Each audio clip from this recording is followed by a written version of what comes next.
Well, it's finally here. After 5 long years, we finally have the next mainline Sonic game. Sonic Frontiers is being touted as the next evolution of Sonic, aiming to lay the groundwork for the next era of Sonic games, similar to how Adventure and Unleashed did when they came out. This time, Sonic is tackling open zone gameplay to be more accurate. The lead up to this game has been pretty arduous to say the least. The initial marketing cycle was abysmal. People didn't really know what the game was or what it was about, thanks to Sega playing the mystery aspect of the game's plot, going so far as to ban gameplay recording at some press events. Once reviews finally came out, instead of clearing the air with a definitive judge of the game's quality, they were split down the middle, some calling it the worst Sonic game ever made, and others calling it the pinnacle of the series. Now that I finally sat down and played the thing, what's the verdict? Well, it's good, but I'm extremely conflicted with how I feel about Frontiers. I feel that this game embodies both the best and worst aspects of the franchise, all in one nice little package, with the pretty little bow on top. I'll get into the specifics a little bit more later, but on the whole I'm really conflicted about this game and what it means for the series going forward. How does the open zone evolve Sonic? Does the plot finally have stakes again? Is the combat engaging or just a simple distraction? What was he cooking? Find out all of this and more as we take a deep dive into Sonic Frontiers.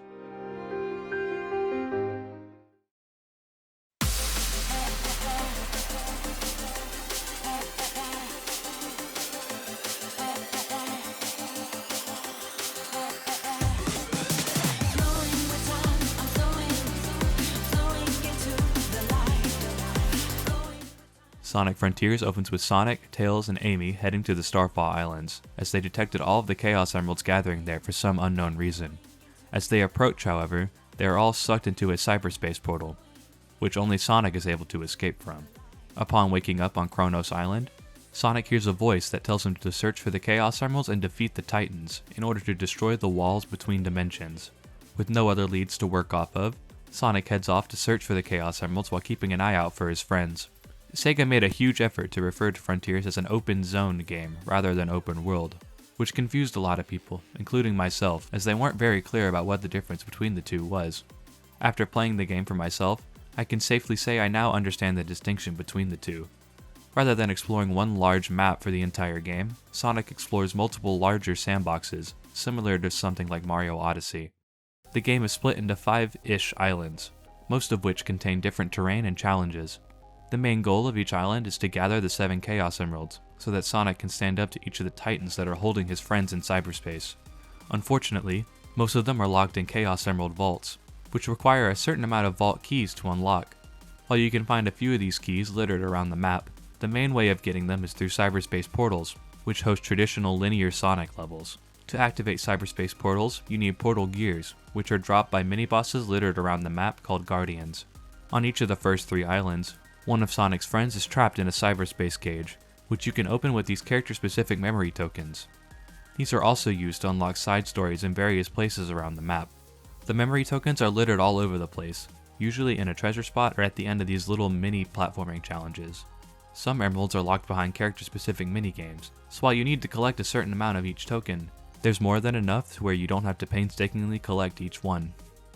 Finally, each island has about 20 to 30 mini-challenges that, when completed, fill out the map, while also spawning quick travel grind rails to help you move around. These challenges also reward you with power and defense seeds, which when taken back to the Hermit Coco will raise their respective stat. Speaking of the Coco, they're these little rock creatures that are hiding around the map, and you return them to the Elder Coco, otherwise known as the Devil himself. Doing so will allow you to raise either your max speed or ring capacity, the latter of which feels kinda pointless since your ring cap starts at a modest 400, which is more than you'll ever really need. Raising your attack and defense stats are pretty painless and only require one button press, but upgrading either speed or rings will take you at least 3.5 years, as you have to raise each stat individually. Seriously, I have no idea how anybody thought this was a good idea. It took me almost 20 minutes to completely raise one stat. So the basic gameplay loop boils down to fighting Guardians for portal gears, going into cyberspace to get vault keys, using the vault keys to get a Chaos Emerald, all while gathering Coco, memory tokens, and completing the various challenges to raise your stats and fill out the map. Now that I've gotten to play the game, I have a better understanding of why this game had the crazy marketing cycle it did. It has a lot of moving parts, so I can only imagine how difficult it was to convey that in an easy to understand and digestible manner. The gameplay loop seems very bloated on paper. Hell, I just spent a full page describing it. But in practice it's actually very fluid, and each aspect flows into each other really nicely. Each Chaos Emerald vault is located on different areas of the map, and you aren't likely to unlock fast travel options till you're almost done with the island. So there's plenty of opportunity to pick up items and chip away at objectives on your way from point A to point B. Sonic's control is really good here, probably the best it's been since the adventure games. You can alter certain aspects of Sonic's handling, which is a great accessibility option, and I hope they keep it going forward.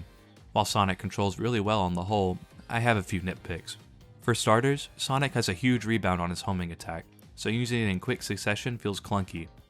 It works fine for the most part in the open world since there's a greater focus on combat there, but in cyberspace it can ruin the flow of the stage with the abundance of homing attack chains.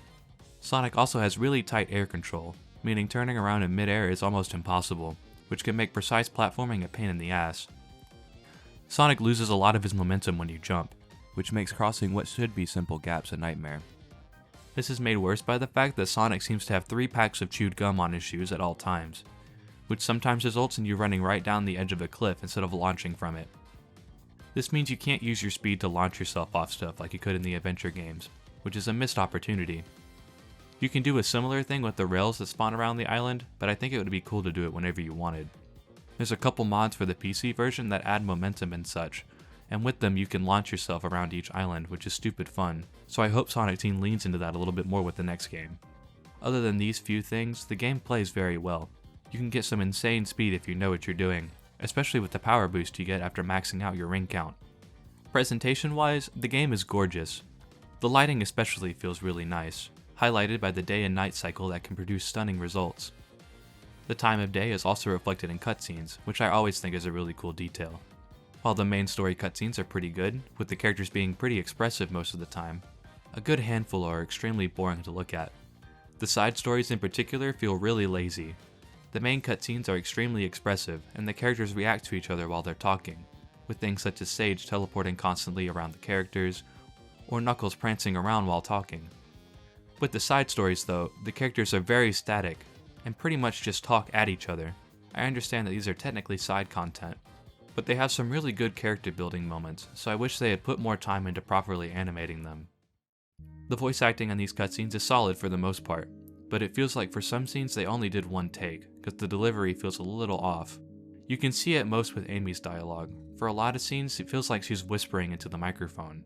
I thought it was the glitch filter they put over her voice, but everyone else sounds fine, so I'm not really sure what happened there.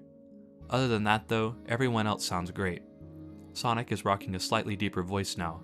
It makes him sound a bit older, which I really like. Going back to the actual game for a second, this game has by far the worst pop-in I've seen in any video game. Things will just phase into existence right in front of you.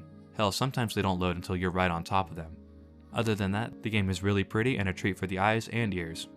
The soundtrack really sells the isolated and melancholic vibe the game is going for. This is the biggest Sonic OST to date, with over 150 unique tracks. There's a nice variety of tracks, ranging from the melancholic violins of Kronos Island to the blood-pumping drum and bass of Cyberspace. Something I really like is that the music on each island has 7 different movements, which changes whenever you get a Chaos Emerald. It keeps the islands feeling fresh while you comb and explore each of them. While this game's OST is fantastic, it's also a lot more atmospheric than previous Sonic titles, which means it's a lot less memorable overall as a result. Even still, this OST has some banger tracks. Some you could argue are the best in the entire series. New to this game is the Psy Loop, which allows Sonic to emit a trail of light and circle around certain enemies or objects. Not only is this used to reveal certain items and solve puzzles, but it can also trigger certain effects by drawing different things. For example, if you draw a circle, you can spawn some items and rings. If you draw a figure 8, you get a temporary infinite boost, and if you draw a dick, your game explodes. I both really like and really dislike this mechanic. On one hand, I really like how they incorporated Sonic's movement into an attack, but on the other hand, I think it's just a tad too abusable. For example, you can draw a circle with the Psy Loop to spawn rings, but there's no limit to how many rings you can spawn, meaning you can do it over and over and over again to reach the maximum number of rings. This actively spits in the face of the power boost mechanic, as it completely removes the risk-reward aspect of keeping it active while exploring, since when you take damage you can draw another circle and instantly get back to maximum rings. It also makes the large amounts of rings you find around the map pretty much pointless. I can only imagine they did this to make it easier to achieve the speed boost to higher ring levels, since the higher your ring cap, the harder it is to activate it. It's nice to be able to go stupid fast pretty much whenever you want, but this really should have been some kind of cap on how many rings you can get with this move. Or maybe after you activate the power boost you can keep it until you run out of all of your rings. That way there's another incentive to upgrade your ring capacity and defense. When it comes to the islands themselves, I think they're alright. My biggest issue with them is that they feel a little bit too generic. You have the standard grassy field, desert, volcano, none of which do really anything to feel Sonic-y, aside from spam rails, boost pads, and springs everywhere. They have plenty of room for Sonic to run around in, and there's usually a few things to do in any given location. There are a lot of boost pads and springs everywhere that send you flying in random directions, which can be kind of annoying if you're just trying to get somewhere and didn't happen to see them.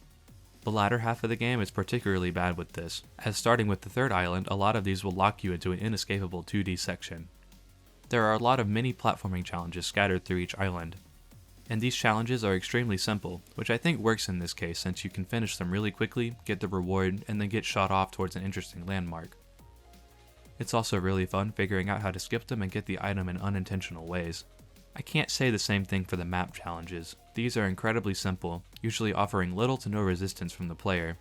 A majority of them boil down to side loop this object or walk on this panel, stuff you would find in generic mobile games. The ones where you have to parry the lasers are the worst in my opinion, as they highlight how busted the parry move is on top of being boring. Despite being called a parry, you don't actually have to time it for it to activate. It acts more as a block that counters when an attack hits. It also lets you do this. The lack of any real input from the player ultimately makes both these puzzles and the few combat challenges lose any sense of agency. You just hold down the button and win, that's it. There's a few challenges that have the potential to be interesting, such as the time trials, or these dummies that require you to deal a certain amount of damage in a short time, but they all have really low damage requirements and high time limits, so they feel like a joke. Speaking of the combat,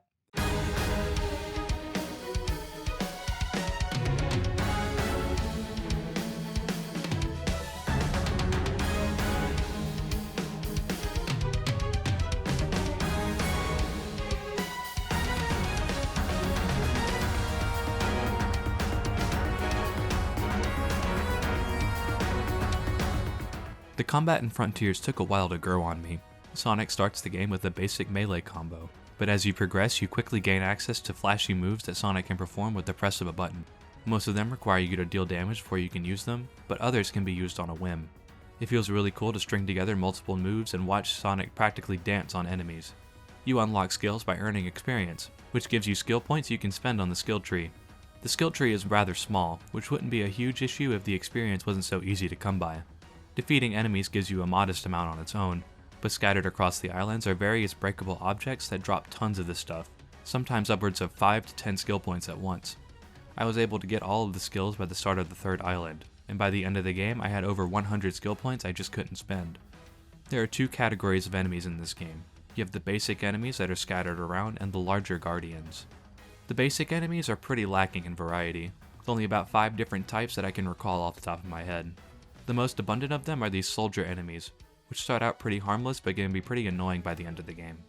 They gain the ability to deploy this shield, which you have to side loop in order to break. While this becomes easier to deal with when you get the quick side loop ability, found it was a little finicky to deal with. There's no wind up on the shield either, so it can feel pretty cheap when on later islands they start to deal damage to you. There's a shocking amount of enemies that will either lock Sonic or the camera in place, which can really interrupt the flow of exploring an island. Thankfully, none of these basic enemies have a ton of health, so you don't have to spend very long dealing with them when you do encounter them. A lot of the variety and fun in the combat comes from the Guardians, which act as mini-bosses and reward you with a portal gear when defeated.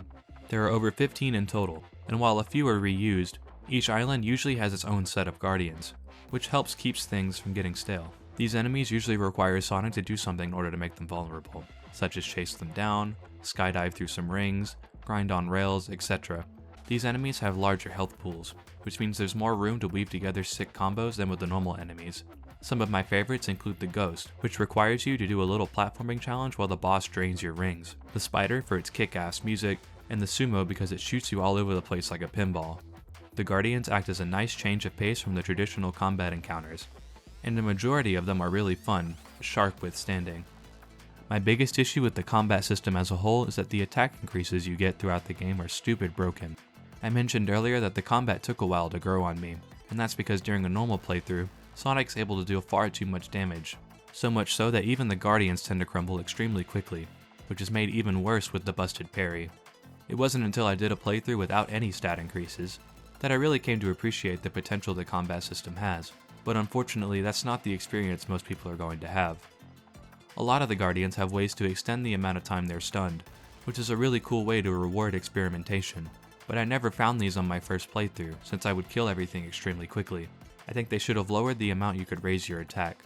Maybe have only a handful of attack buffs and have them tied to the skill tree, so that you would also have more things to spend skill points on. Regardless of this, I still really like the combat overall. What it's lacking in depth is more than made up for with the spectacle. Speaking of spectacle, let's talk about the Titans. I'm hanging on to the other side. I won't give up till the end of me.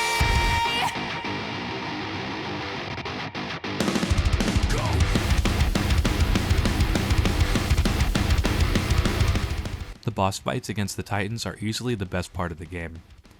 Each island starts and ends with a Titan battle, the former of which usually results in Sonic getting bodied.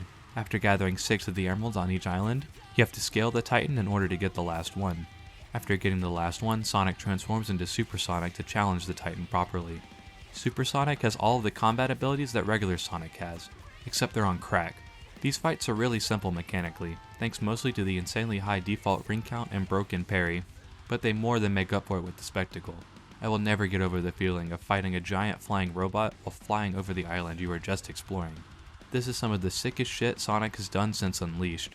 Things like using the Psyloop to launch a Titan in the air, blocking lasers 30 times his size, combining a bunch of missiles into a ball and throwing it back at the Titan. Oh my god, it's so sick. And these are just the normal bosses. I can only imagine what the final boss will be like. Overall, these Titan fights are the coolest in the game, and a great reward for finishing each island. And do I even need to mention the music?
Alright, I guess we have to talk about cyberspace.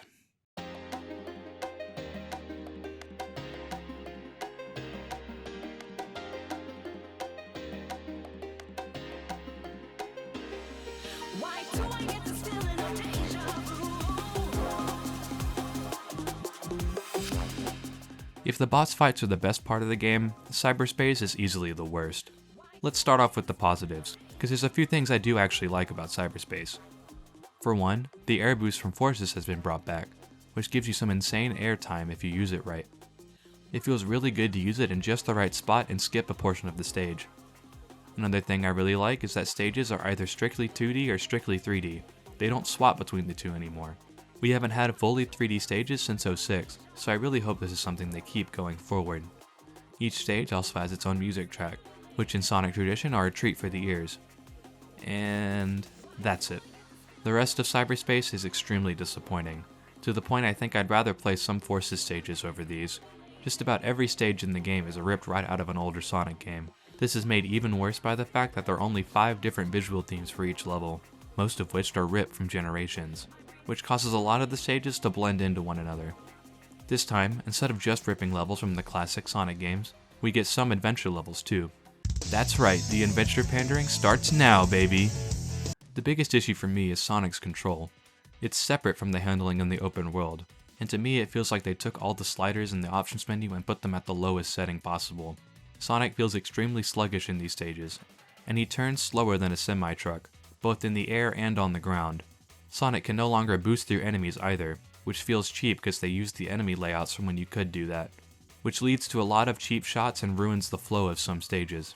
I understand they didn't want you to adjust your cyberspace handling so that it's easier to balance S-rank times, but the way it controls now just doesn't work with level design from other games. Not that S-ranks are a challenge anyway. Aside from 2 examples, these are probably the easiest S-ranks in the entire franchise. A vast majority of them are pathetically easy, to the point that I did most of them on my first run of a stage on complete accident.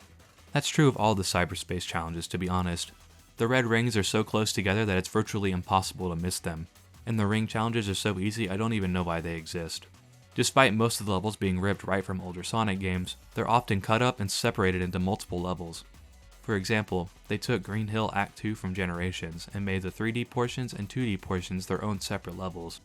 This results in a lot of the stages being extremely short on top of being bland.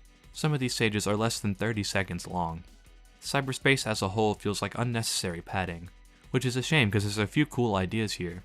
The last island in particular has a handful of completely original cyberspace stages, and because of that they were made with this Sonic's control in mind. While they aren't the most interesting stages in this series, they're much better than playing Green Hill or Chemical Plant again. It's baffling to me that with every subsequent Boost game, we seem to take some sort of step backwards. Unleashed had a strong foundation that had a few things left to iron out. Then Colors came in and introduced an obnoxious amount of 2D. Generations came out and neutered the ranking system. Forces was Forces, and now we have this. I'm so fucking tired of seeing the same 3-level aesthetics recycled over and over and over again. Now granted, they do try to change it up a little bit by adjusting the time of day, but it only goes so far. One of my favorite things about older Sonic games is the amount of varied locations you get to explore. We had stuff like power plants, dense frog-infested forests, haunted mansions, a whole ass air fleet, all of this in just one game by the way. As much as I dislike cyberspace, I don't want it to be cut completely in the next game. I think it adds a lot to the gameplay loop, acting as a quick break from the tedium of island exploration, so I hope it's overhauled rather than axed going forward. Cyberspace should have been an easy slam dunk, but instead it's so bland and uninteresting that it brings down the entire experience. Easily the most disappointing Sonic experience I've had in a while. The only thing left to talk about in terms of gameplay are the minigames. Each island has 2 minigames that involve Sonic's friends. They range from pushing some Coco to a goal, saving some Coco from being crushed to death, collecting nuts and bolts, and ancient pinball. By completing these, you're either rewarded with the Chaos Emerald or means to progress further in the island. These are pretty harmless and provide a nice distraction from the general gameplay loop. The most in-depth minigame is the fishing one, but not by much. By finding these purple cyberspace portals around the map, you can enter a fishing spot, where you can catch fish to get fishing tokens, which can be used to get various items from Big's fishing shop. These items range from memory tokens to Cocos and even special Eggman voice memos that detail some of his research on the Starfall Islands. These are pretty cool and offer a little bit of insight into the Starfall Islands, as well as a healthy amount of fan service. I do have a bit of an issue with how they pertain to the main plot, but I'll save that for later. You can also find various scrolls, which allow you to fast travel to the Elder and Hermit Cocos once you find them on a given island. There's a nice variety of things you can catch while fishing, ranging from actual fish, to ring boxes, signposts, full-on tires. The fish models in this game are surprisingly high detail. It's like all the budget that was supposed to go into cyberspace went here. Fishing is pretty comfy, thanks in part to the really chill music track, but it can completely break progression. As you get to the later islands, you can get an insane amount of the fishing tokens, and since these progression items are so cheap, you can stockpile them easily and reach max level pretty much whenever you want. They tried to balance this with the purple coins that are required to fish in the first place, which you can find in small bunches scattered around the islands. But there's an event that can happen at night called Starfall, which causes these star bits to fall to the ground that allow you to spin a roulette wheel. Even just one of these Starfall events can give you all the purple coins you need for the whole game, which means as long as you're willing to fish for a bit, you can reach max stats extremely quickly, which breaks the combat and the boss fights even further, or even allow you to skip entire islands if you felt like it. While I think being able to buy progression items is a really cool idea, I think the execution just needed a little bit more fine-tuning. That about covers everything on the gameplay side of things. While I think each individual part can be lacking in isolation, When they come together, it creates a surprisingly seamless and fluid experience. My biggest issue with the game overall is its difficulty. Even on hard mode, the game is far too easy, to the point where I barely felt the need to engage with the game's mechanics unless I was doing some self-imposed challenge. I think this game would benefit from a true hard mode, something that makes the cyberspace and overworld challenges stricter, that makes you actually time the parry for it to activate, that makes the enemies take more than 3 hits, and balances the combo damage and cooldowns a bit better to make combat more interesting. Maybe you could even increase the amount of items needed to unlock portals and vaults, to force the player to actually fully engage with each part of the map. Even without that, however, this game has an incredibly strong gameplay loop, and it's really fun to figure out how to cut down parts of it while you're on the move. But who plays games for the gameplay, right? Let's talk about the story.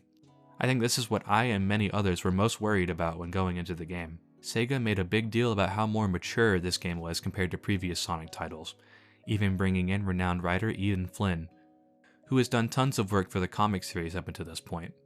I never really read much of the comic stuff, so I was really interested to see what Flynn could bring to the table as someone who isn't really familiar with his work. So, what's the verdict?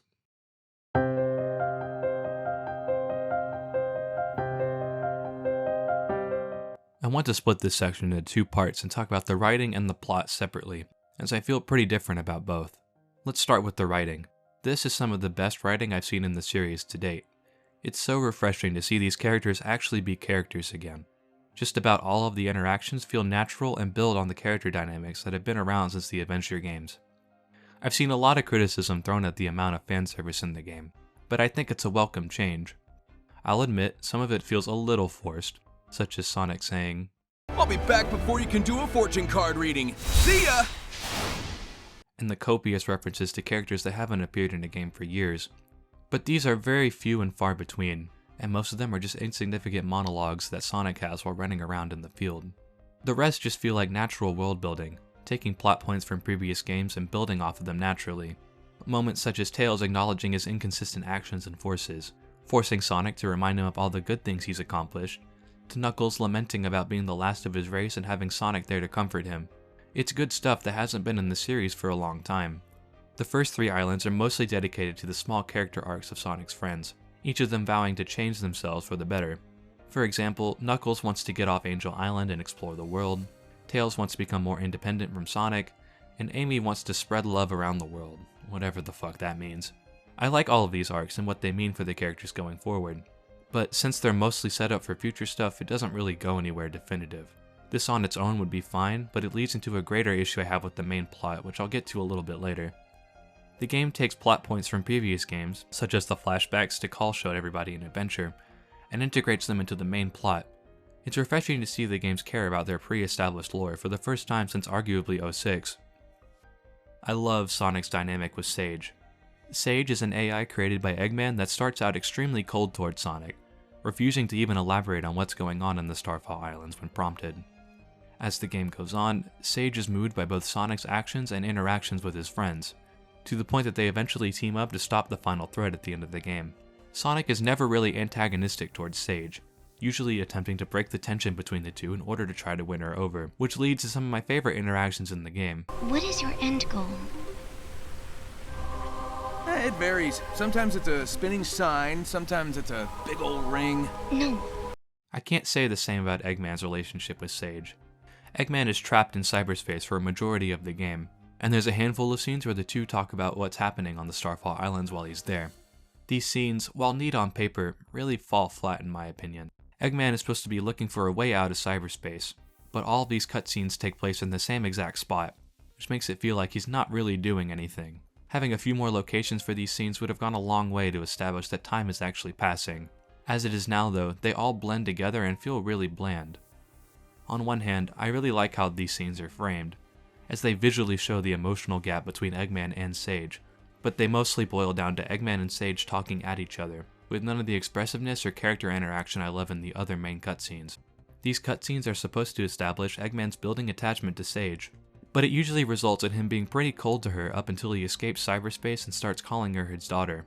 It's clear from the beginning that Sage wants a deeper relationship with Eggman, with her calling him father and wanting to meet Orbot and Cubot, who she sees as her brothers, but it never feels like he really reciprocates that until literally right before the final boss.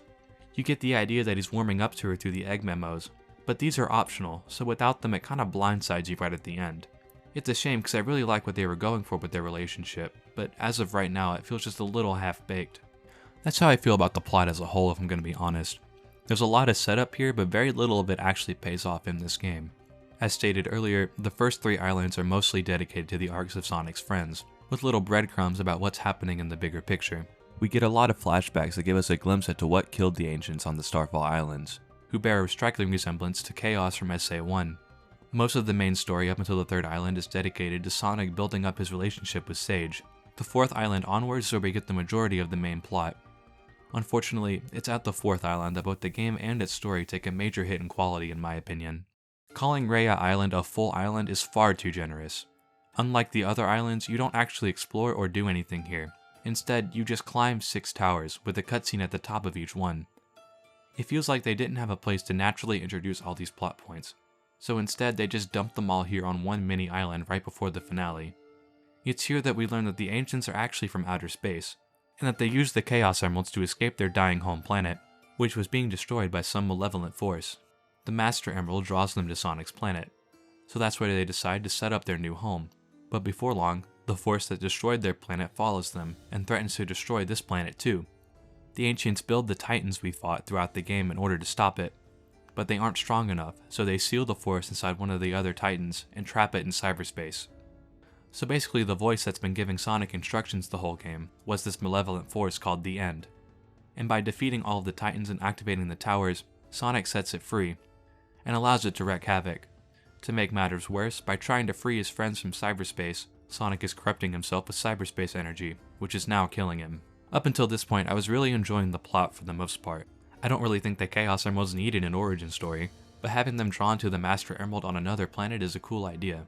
Cyberspace corruption seems like a really interesting plot point. Yeah, Sonic saves his friends, but at the cost of his own well-being. A bit cliche, but still interesting nonetheless. It was at the last tower that things fell apart for me. After Sonic is fully corrupted by cyberspace energy, the walls between the 2 dimensions break down, freeing the End, Eggman, and Sonic's friends. Sonic is now frozen in a corpse-like state, effectively dead, and how do they cure him? They just give him a hug and they go back to cyberspace, freeing Sonic in the process.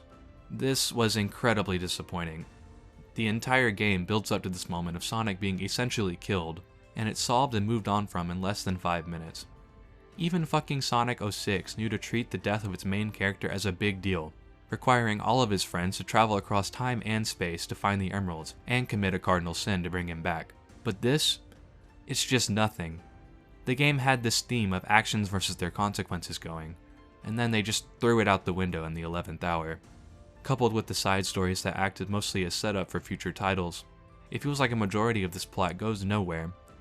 Anyway, after Sonic is back to normal, he, Eggman, and Sage all team up to find the Chaos Emeralds one more time and take down Supreme, the last Titan. The last 2 islands reek of developmental issues. Both islands reuse the grassy field theme from Kronos Island, and Oranos Island uses the exact same memory tokens as Kronos for the Sage side stories, and just about all of the Guardians on this island are reused. Hell, there's 2 different recolors of the ninja and hammer enemies. You can even see Kronos Island from the edge of the Raya Island map, but there's an invisible wall preventing you from going between the 2. Something felt off about these 2 islands in my first playthrough, and it turns out my hunch was right. According to some files left in the game, Kronos, Raya, and Oranos were all originally one island. There's mini-maps and even old versions of Kronos Island that have all of them together in one landmass. Personally, I believe Sega wanted more islands to make the game seem bigger, but Sonic Team didn't have the time or money to make another full island, so they just separated Kronos into 3 parts. They made sure to say that there were 5 full islands to explore in the marketing, which I think is a little shitty because that's barely the case. Sage has her own side stories here, but in my opinion they kinda fall flat. All of them are dedicated to the Starfall Islands themselves rather than Sage as a character, which I think needed a little bit more development. She starts flashing blue halfway through the game, and it's never really explained what that's for. You can assume it's because she's starting to take a liking to Sonic, but if that's the case, why would Eggman program her to change color? I don't know, I just would have liked a little bit more clarification on that. After gathering all the Chaos Emeralds with the help of Eggman, Sonic goes to face the final Titan, Supreme, which is easily the worst of the bunch. I don't know if I was just doing something wrong, but I could only get Supreme to use 1 or 2 attacks, where he swipes you and sends you flying regardless of whether you're parrying or not. This made the boss extremely annoying to fight on my low level run, as I would deal just a tiny amount of damage and then get sent flying with no way to prevent it. It was extremely tedious. It makes me glad I maxed out my stats on my first playthrough and killed him before the music could even pick up. After defeating Supreme, the End leaves its body and manifests in space, ready to destroy the planet. Sage takes over Supreme and goes with Sonic to defeat it once and for all. The End is easily my least favorite boss in the entire series. The other boss fights in this game set the bar extremely high, and the End is built up to be this insanely powerful entity, stronger than Chaos, stronger than the Bio Lizard, stronger than Dark Gaia. So how do you fight it? You play Galaga. You go from these adrenaline-pumping, flashy Titan battles to the boring, hacking minigame you played like twice through the entire game. It would be like in SA2 if instead of having the iconic battle against the Bio Lizard, you just had a go-kart race with it instead. Or after the battle with Dark Gaia, you had to do an extremely obnoxious QTE. Wait a second. The fact that it's a gameplay shift isn't really the issue. Hell, a majority of Supersonic bosses do that. It's that the shift in gameplay is really lame compared to all the other bosses in the game, some of which are probably the best in the entire series. Coming off the rather lackluster final island, I was extremely disappointed with this final boss, to the point that when I finished the game it soured my opinion of it as a whole. And this is the reward for playing on hard mode. If you play on a lower difficulty, you skip this boss and go directly to the QTE that kills it. After killing the End, Sage sacrifices herself to stop the End from self-destructing on the planet. Then Sonic just goes back down to Earth and acts like nothing happened. He doesn't even tell Eggman or anything, like what the fuck, Sonic? Screw having an emotional moment, I guess. Who needs to care about character deaths, am I right? Sage does come back in a post-credit scene, but this still left a pretty bad taste in my mouth. The game ends with Sonic and his friends riding off into the sunset, vowing to move towards the future and thus ending Sonic Frontiers.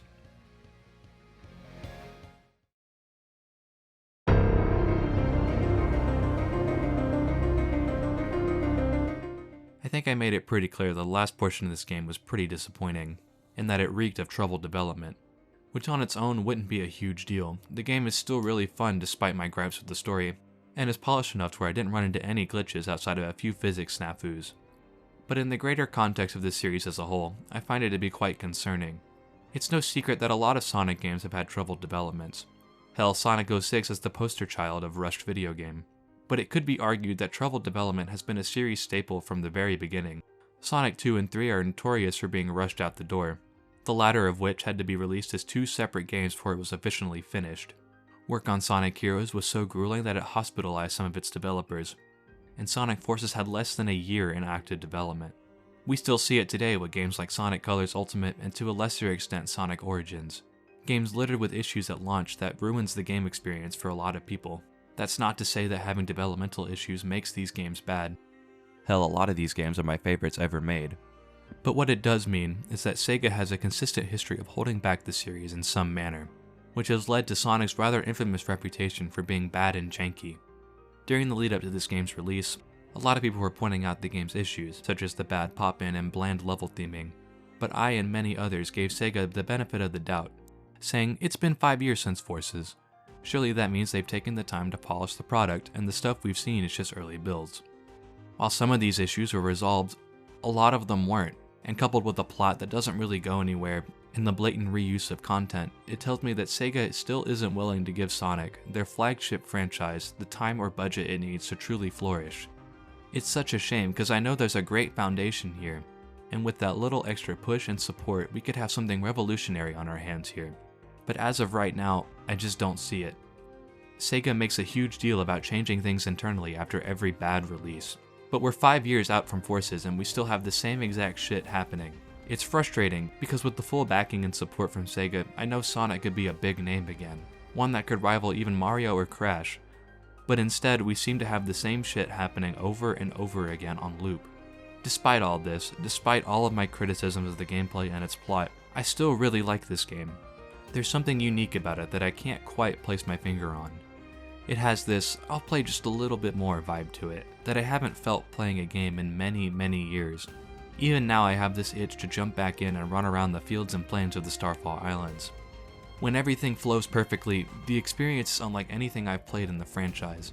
But every once in a while, something happens that takes me out of the entire experience. Whether it's cyberspace, or the somewhat unintuitive physics, there's a lot holding it back from being a truly next-gen Sonic experience for me.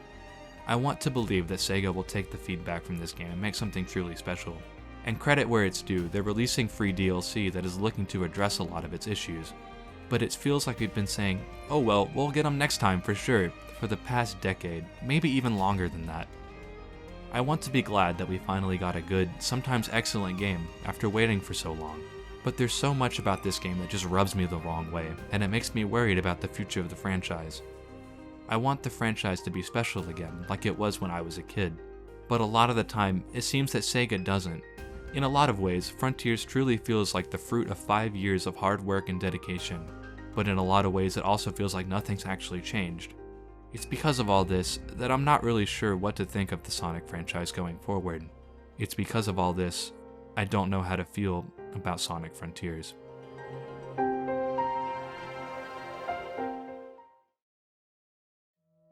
Thanks for watching. I wanted to get this video out a lot sooner, but finals kinda kicked my ass, and this video was a lot harder to write than I thought it would be. My opinion flip-flopped a lot during the writing process, so I hope it didn't get reflected too much in the final video. What did you think of Sonic Frontiers? Do you think it's the best in the series? Somewhere down the middle? Let me know in the comments, and follow me on Twitter for updates on future videos. I'm not really sure what the next video will be yet, but I kinda wanna branch away from Sonic for a bit, so there's something. Anyway, that's about it from me. Leave a like if you liked it and subscribe for more stuff like this in the future.